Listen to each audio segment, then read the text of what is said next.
And I personally, I said to my wife the other day, I should get a percentage because I tell everybody to eat these wild Alaskan salmon burgers sold by Costco. Okay? You throw them in the toaster oven, you heat them up, not the microwave, the toaster oven. You throw them on a piece of Ezekiel bread. They're delicious. They give you a fish. They're wild Alaskan. Why not? Okay? Before you go on this drug forever. And somebody asked me, should I be on CoQ10?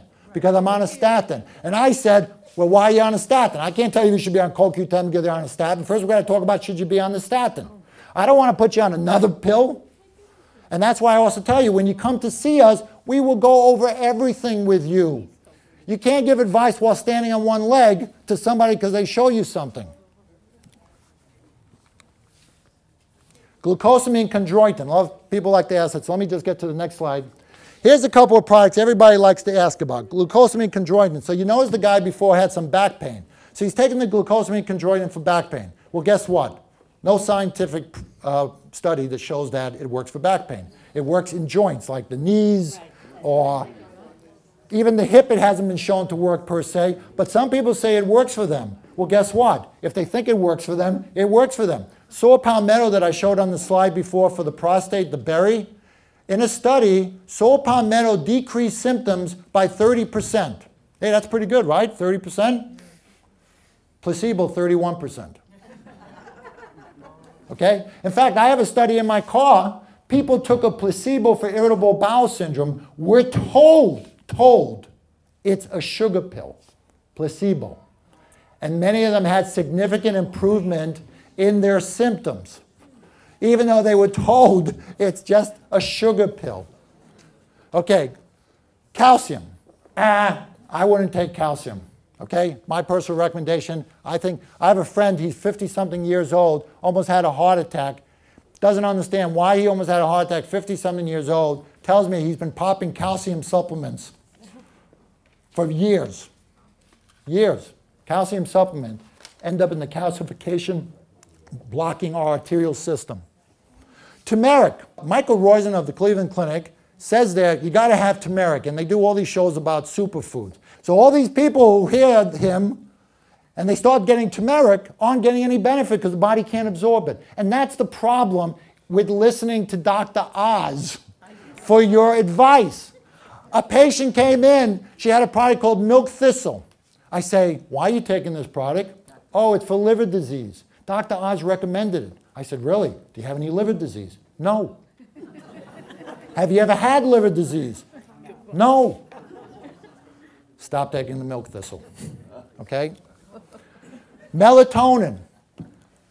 The lady that I drove to her house yesterday was on melatonin. I say, why do you take melatonin? I have trouble sleeping. Oh, do you sleep better now? No.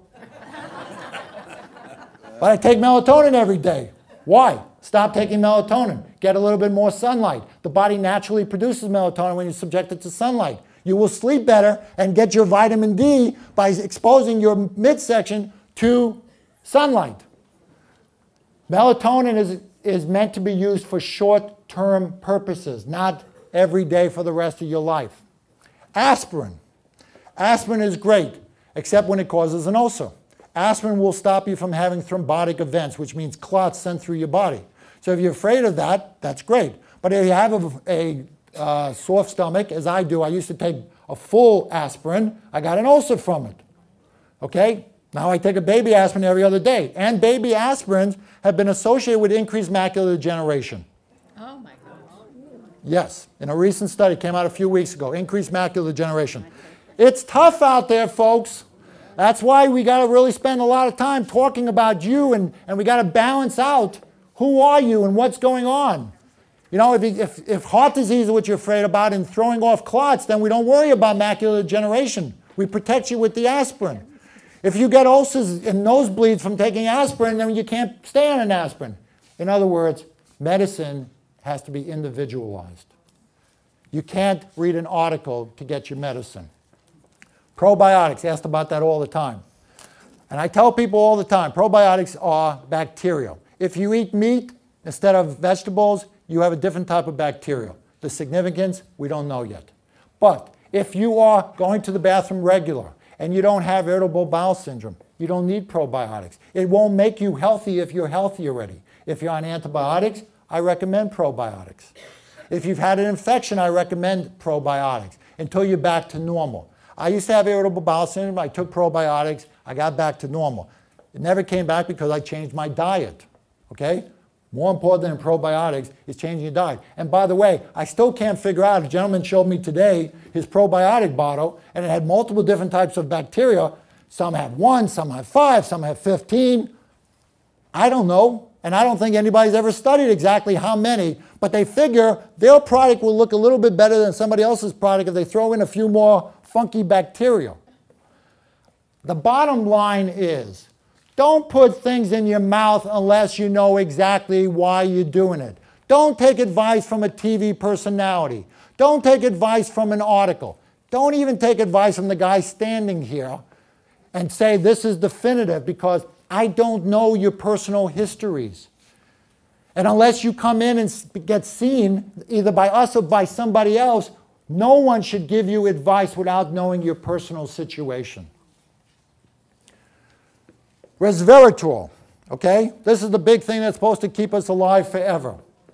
No studies in humans that shows that it works, okay? They say drink red wine.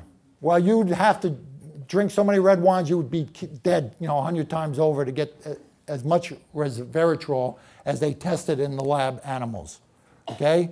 There's no proof yet. Maybe there will be someday. Maybe I'll eat my words, but today, there's no proof.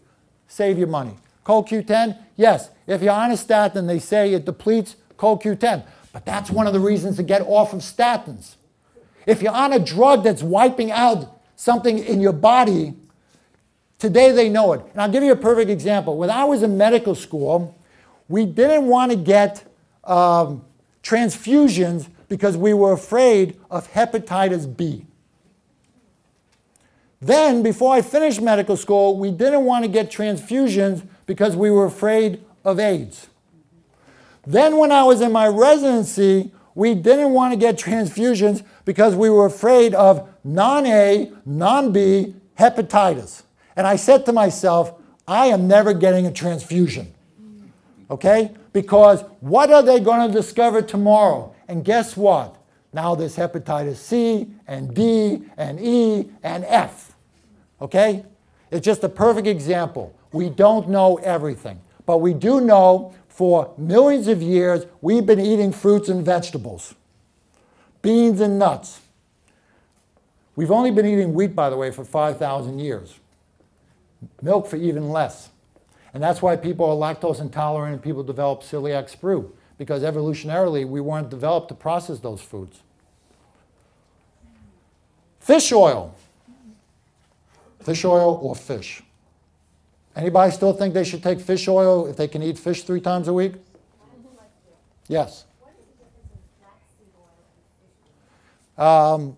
There's nothing in the omega-3 itself, but as we discussed, it's what surrounds the flaxseed in its natural state and what surrounds the fish oil in its natural state. For example, the thing that makes wild Alaskan salmon able to swim upstream against the current, so gives it its energy, and also gives it its pinkish-reddish color, is something called acanthosis.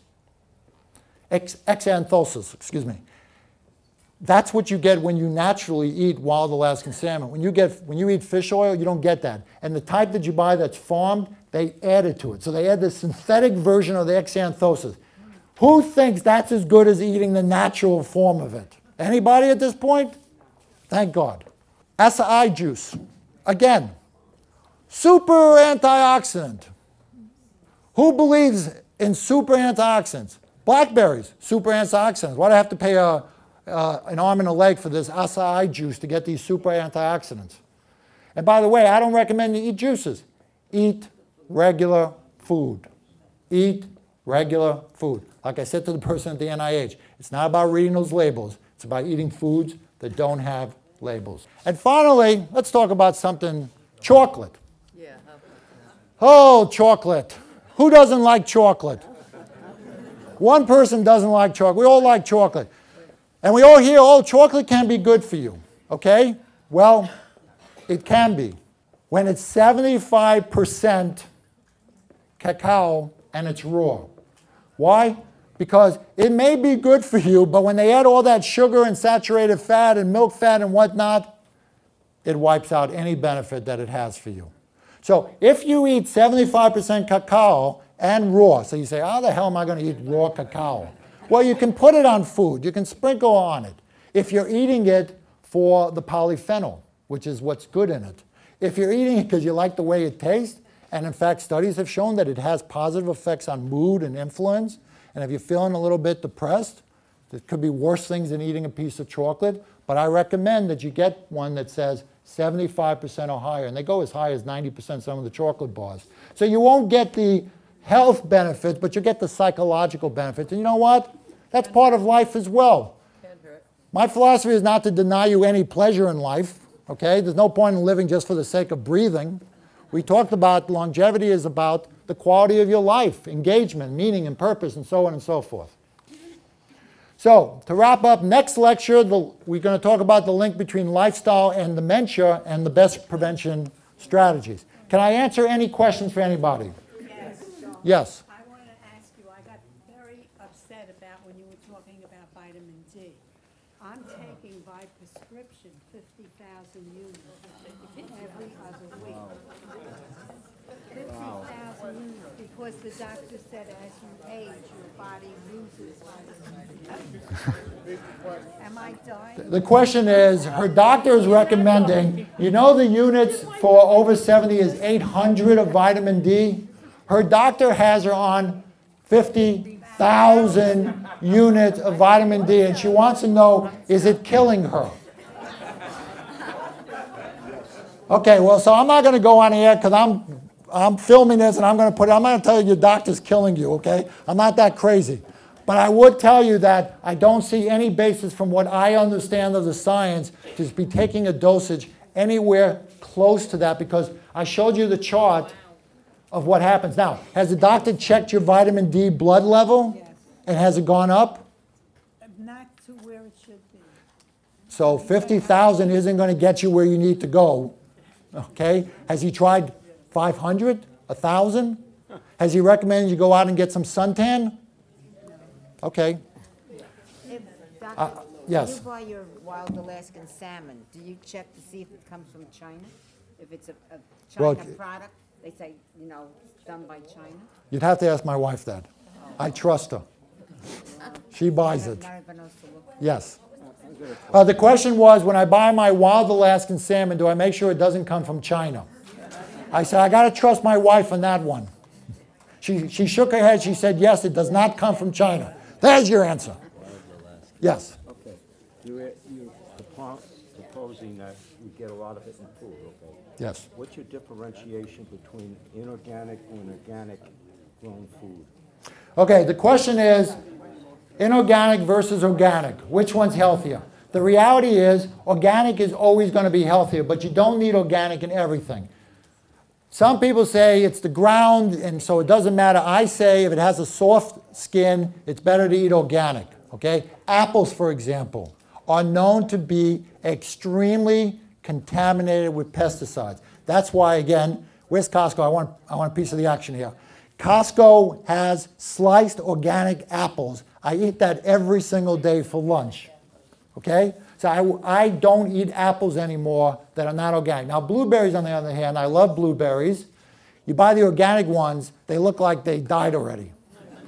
Okay? So if you want to eat blueberries, it's very hard to eat the organics. I know I'm getting them, so I wash them extremely well. I try to get as much of the pesticide off of it as I can. I am not getting rid of all the pesticide by washing it, but I love blueberries, so I continue to eat them. Yeah, so I'm happy to entertain any questions, but I think we ran out of time. We're doing our drawing We're now. doing our drawing now.